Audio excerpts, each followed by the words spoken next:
All right, guys, we are back. It is fully dry and we're ready to get started with the fun part, and that is the oils.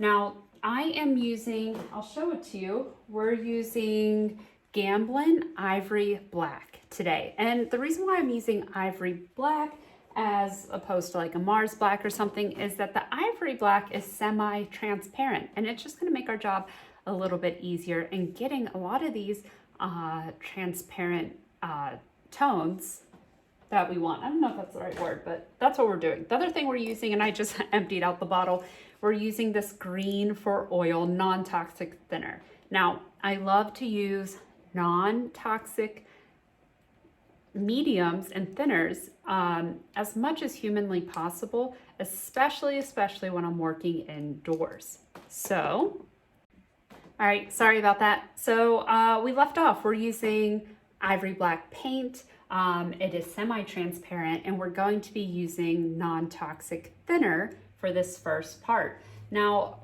when we're building up the values in this part, it's better to go light and thin and build your values up over time.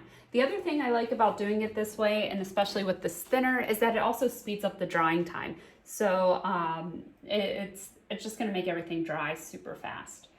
And yeah, let's get into it. I am just, oh, let me show you the brush that I'm using too. Here we go, you guys can see.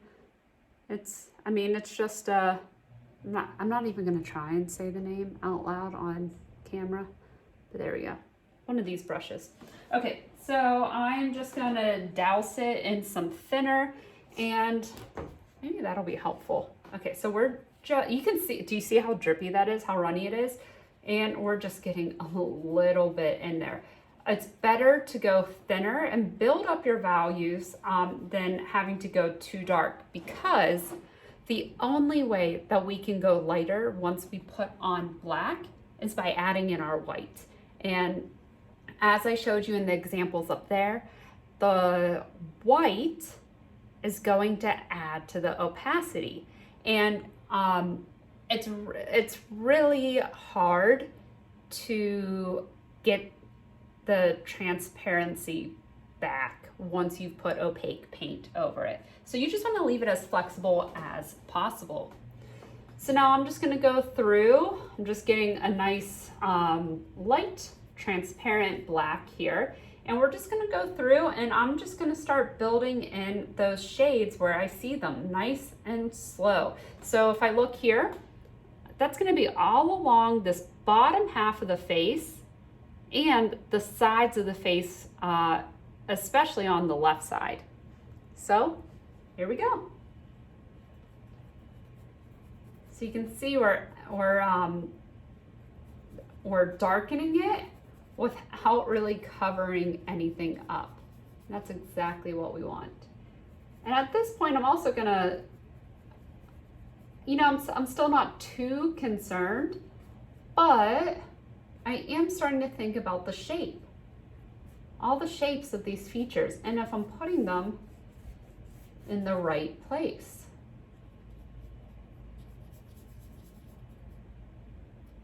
The darker I get, the more confident I am in the location of the feature.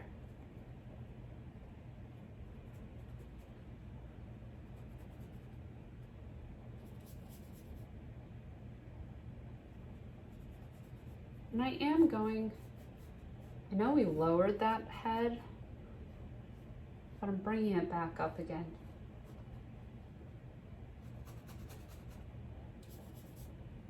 Getting a little more thinner on here.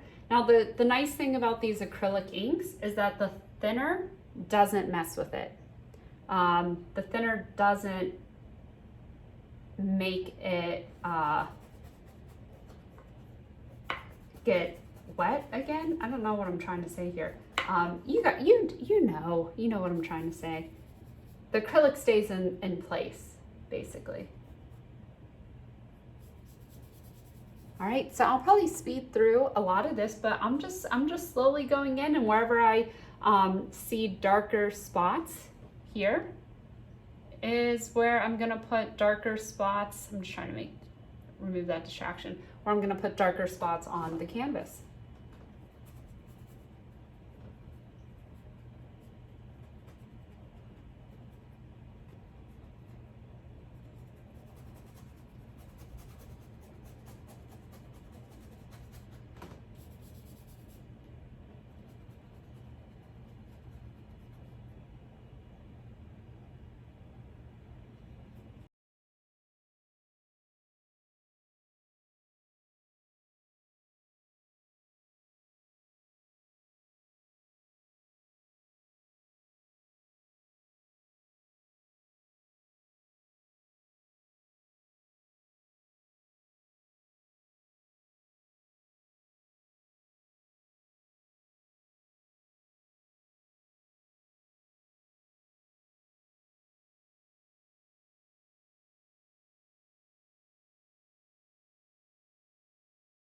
Realize that my perspective is pretty off.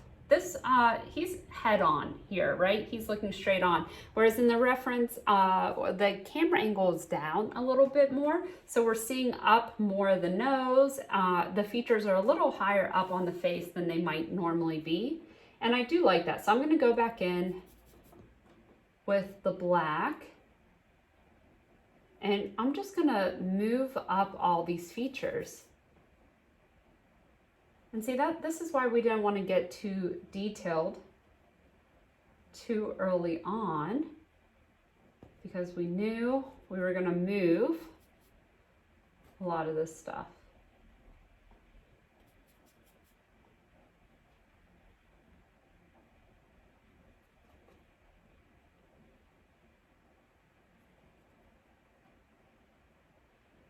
Okay.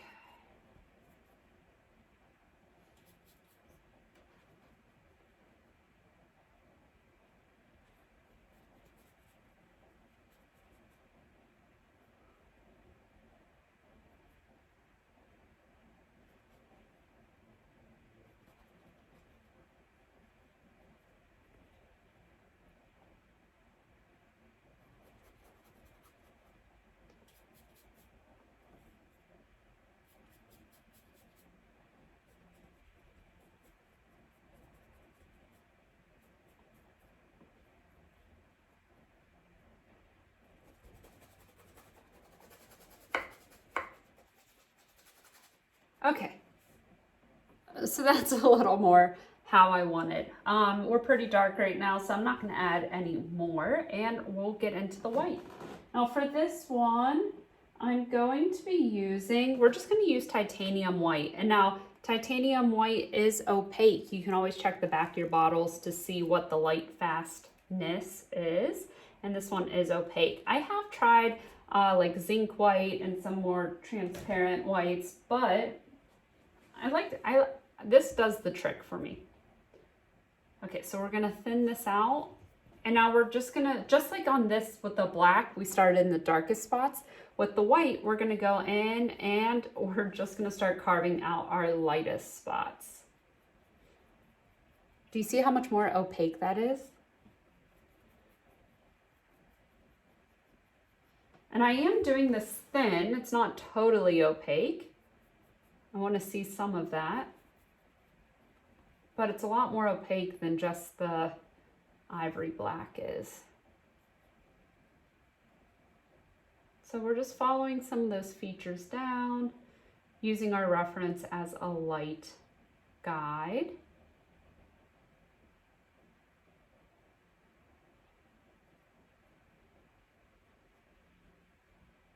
And you can see I'm already adjusting a lot of stuff as I come in here with the white.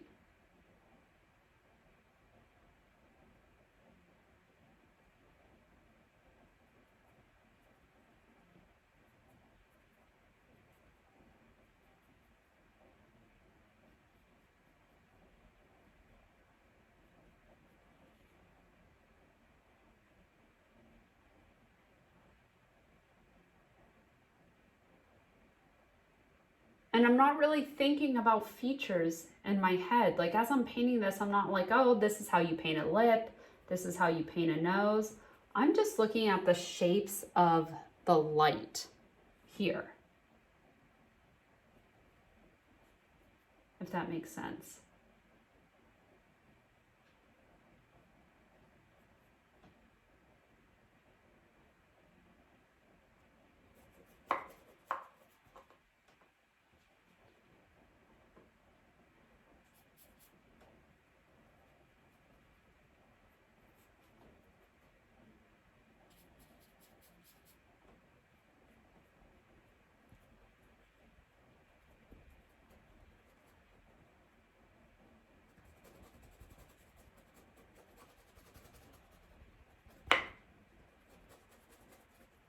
Now I typically build up the opacity in areas of non-interest.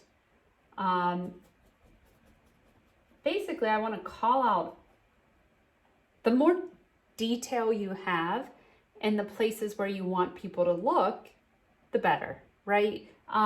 So the neck had a lot of detail going here, and so I just kind of toned down that all by adding a more opaque layer. That way it's not distracting. So already our eyes are going a lot more to the face. Now we're just gonna go in, and this brush is it's like a really rough brush, just because it's pretty old, and so we're getting lots of texture off of it, lots of roughness, which is just what we want for this kind of portrait. And I'm just blending in, softening up some of those edges, moving the highlights, moving the shadows where we want them.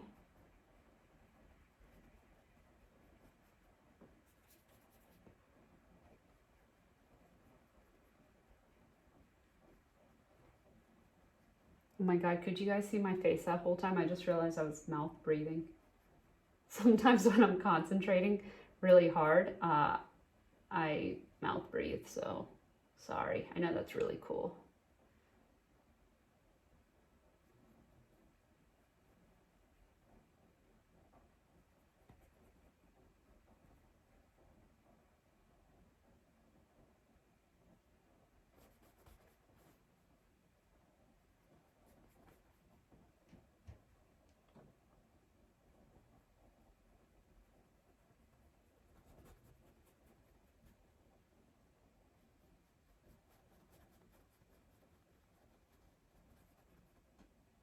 Is it starting to look like a face yet?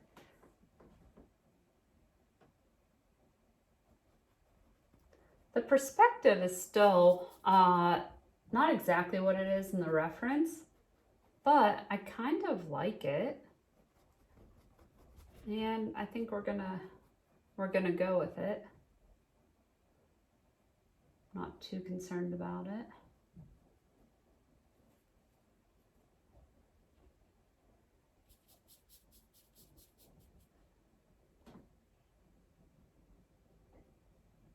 All right. So I'm gonna kind of zoom through this next part, and all you're gonna see me do is just continuing to render out the image. So adding opacity and lightness wherever the lights are, and building up the translucent darks in the shadows.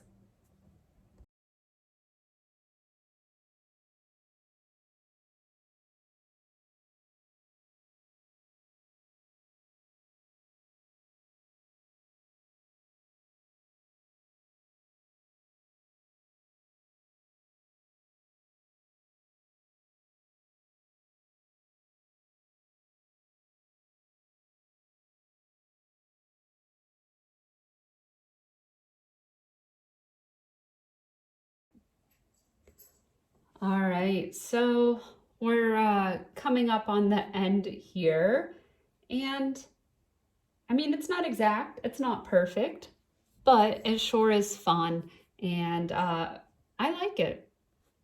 Now you guys on your own using these techniques can render it out as much or as little as you guys want. I personally love when you can see all of the kind of craziness in the background, all those fun drips poke through. And I took some liberties with the ears here, but have fun, make it your own. And if you guys decide to follow my tutorial, I hope you tag me and share your work. Thanks everyone.